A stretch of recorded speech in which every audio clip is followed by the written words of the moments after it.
L'histoire commence dans l'académie Uno, une école réservée aux élèves bien élevés et dévoués. De l'extérieur, l'endroit semble paisible, mais la vérité est que cette académie est en fait dirigée par un magnifique démon qui élève tous les étudiants afin de pouvoir dévorer leur âme. Ce démon se nomme Canon, la gourmande, fille du célèbre Belzébuth, le grand démon de la gourmandise et de l'avarice. Canon est belle et charmante et a la réputation d'être la meilleure élève de l'école. Ironiquement, elle est même la présidente du comité de moralité. Mais ce que Kyoji ne semble pas réaliser lorsqu'il se retrouve seul dans une pièce avec elle, c'est que cette fille est aussi mortelle que séduisante. Et elle a choisi Kyoji comme première victime. Mais lorsque Canon lui révèle qu'elle a l'intention de consumer son âme, Kyoji ne pleure pas et n'implore pas sa pitié, comme s'il s'y attendait. En fait, Kyoji semble tout à fait d'accord avec cette idée.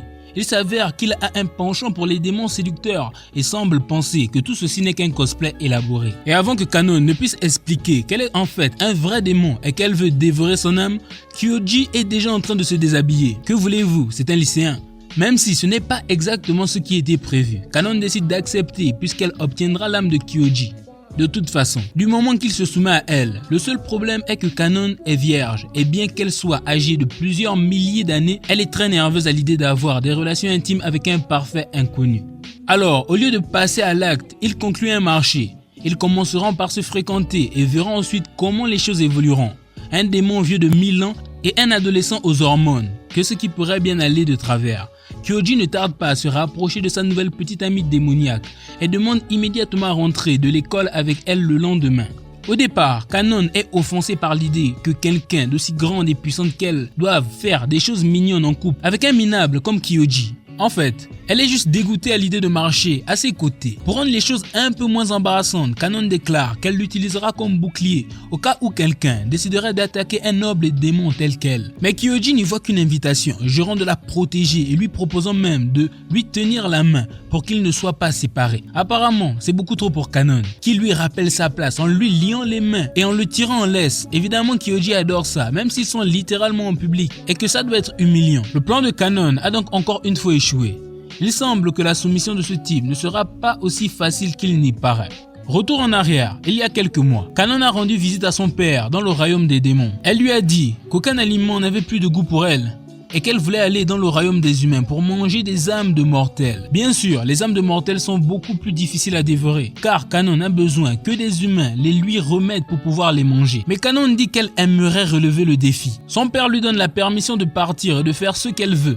Mais lorsque Canon revient dans le présent, elle se rend compte qu'elle a traîné son pauvre jouet humain sur le sol pendant tout ce temps. Je suppose qu'elle a oublié que le pauvre homme était toujours littéralement lié à elle. Elle pourrait penser que Kyoji finirait par craquer après avoir été traîné dans le parc. Mais de toute évidence, cet idiot l'aime encore plus pour l'avoir humilié. Puisqu'ils sont déjà au parc, Kyoji pousse la romance un peu plus loin en achetant à Canon des croquettes pour les manger ensemble. En fait, Kyoji semble aimer les croquettes un peu trop et se lance dans un long discours sur la qualité des croquettes et la meilleure façon de les manger. Canon ne peut s'empêcher de trouver ça mignon et se dit qu'il y a peut-être plus que ce côté pervers chez ce type. Canon commence à manger la croquette et trouve ça délicieux. Kyoji dit qu'elle est mignonne aussi, surtout quand elle mange et que la nourriture est meilleure parce qu'il la mange avec elle.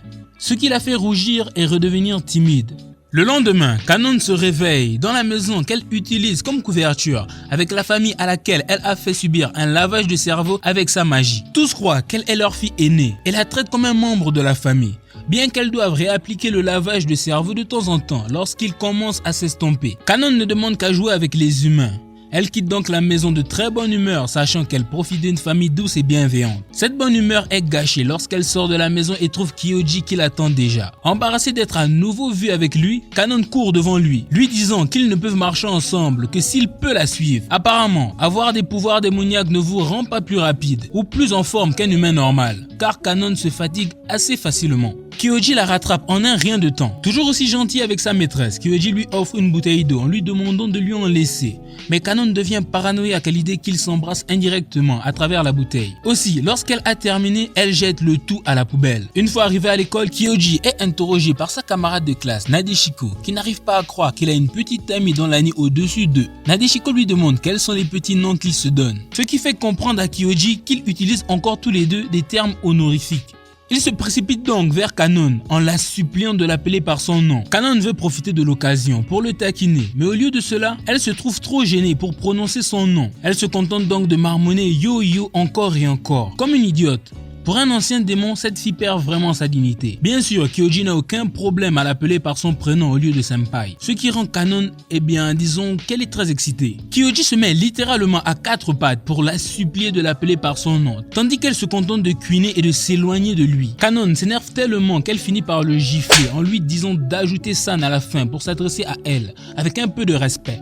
Le lendemain, Kanon commence à prendre son rôle de la présidente du comité de la morale publique plus au sérieux, en s'attaquant à tous les couples d'adolescents hormonaux qu'elle trouve dans les environs de l'école. Quelqu'un devrait vraiment lui dire que cela inclut sa propre relation. Malheureusement, elle a du mal à maintenir les mêmes principes moraux stricts dans sa propre vie parce que son petit ami humain est prêt à tout pour faire avancer leur relation. Il dit que puisqu'ils sont déjà devenus amants, ils devraient commencer à réfléchir à un endroit pour ce qu'il appelle leur première fois commémoratif. Kanon est encore assez innocente et devient très nerveuse à l'idée de passer à autre chose avec Kyoji.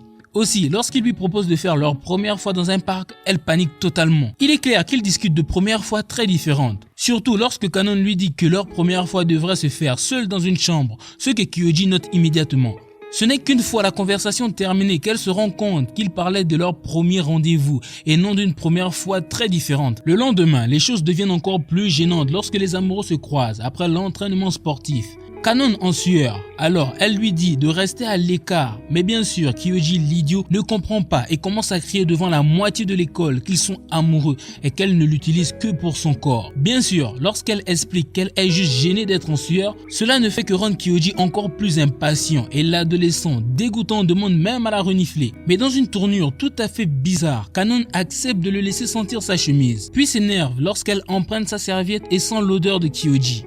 Je suppose donc que ce démon n'est pas au-dessus des plaisirs humains dégradants. Après tout, il semble qu'il aime bien son odeur naturelle. Lorsque Kyoji lui demande quelle était l'odeur de la serviette, ce qui est une question tout à fait bizarre, Kanon est gêné, comme toujours. Elle le traite de forme de vie inférieure, sans odeur. De retour au royaume des démons, cela ne fait que quelques mois que Kanon est parti. Mais son père s'inquiète pour elle. Il envoie donc Ami, un démon fait pour s'aventurer dans le monde des humains et prendre soin de sa fille. Kanon n'est pas du tout heureuse de la voir car il s'avère qu'Ami est une vraie mangeuse d'hommes avec une morale encore plus lâche que Kanon, ce qui n'est pas peu dire pour un couple de démons. Elle craint surtout qu'Ami ne veuille goûter Kyoji et comme il a des tendances assez perverses, elle est certaine qu'il n'hésitera pas à accepter l'offre d'un autre démon. Kanon s'interpose entre eux et prévient Kyoji qu'Ami est dangereuse et qu'il ne faut jamais s'approcher d'elle. Évidemment, cela n'empêche pas Ami de se jeter littéralement sur lui.